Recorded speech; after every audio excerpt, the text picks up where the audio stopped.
Petroleum वारे अॻूणे वफ़ाक़ी सलाहकार डॉक्टर आसिम हुसैन जी आज़ादी आॾो रुंडकूं ख़त्म न थी सघियूं। सिंध हाई कोर्ट जे जस्टिस फारूक अहमद शाह ते ॿधल ॿ रुकनी बेंच डॉक्टर आसिम हुसैन जो पासपोर्ट ऐं ज़मानती मचलका जमा कराइण वारे हुकुमनामे बाबति केस जी ॿुधणी कई।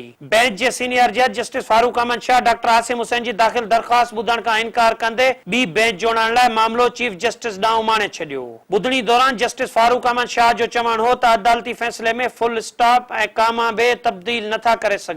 ॿुधणी दौरान बेंच जे सीनियर जज जस्टिस फारूक अहमद शाह जो चवणु हो त हू अॻु में डॉक्टर आसिम हुसैन जी ज़मानत रद्द करे चुको आहे। ज़मानत लाइ रेफरी जज जस्टिस के आगा जी अदालत में दरख़्वास्त दाख़िल कई वञे। सिंध हाई कोर्ट जे chief justice justice Ahmed Ali Sheikh शहर में मौजूद न हुअण सबबि दरख़्वास्त सिंध हाई कोर्ट जे सीनियर जज जस्टिस इरफान सआदत ॾांहुं उमाणी वई। जस्टिस इरफान सआदत दरख़्वास्त ॿुधण खां इनकार कंदे दरख़्वास्त chief justice Sindh high court ॾांहुं माणे छॾी। ॿुधणी दौरान हिन खां अॻु अदालत में डॉक्टर आसिम हुसैन जे वकील आमिर रज़ा नकवी मौक़िफ़ अख़्तियार कयो त संदसि असील खे आज़ाद कयो वञे। हुन चयो त ज़मानती मचलका ऐं पासपोर्ट जमा कराए छॾिया आहिनि। तस्दीक संदसि असील जी आज़ादी जो हुकुमनामो जारी कयो वञे। हुन चयो त नाज़िर पारां इहो चयो वियो आहे त अदालती हुकुम खां सवाइ तस्दीक नथी करे सघिजे। तंहिं करे डॉक्टर आसिम हुसैन जो इलाज कराइणो आहे ऐं डॉक्टर आसिम हुसैन खे आज़ाद कराइण लाइ दरख़्वास्त मंज़ूर कई वञे। Sindh high court Peoples Party अॻवान शर्जील इनाम मेमून जी ज़मानत त मंज़ूर करे वरिती आहे, पर डॉक्टर आसिम हुसैन जो मामलो खटाई में विझी छॾियो आहे।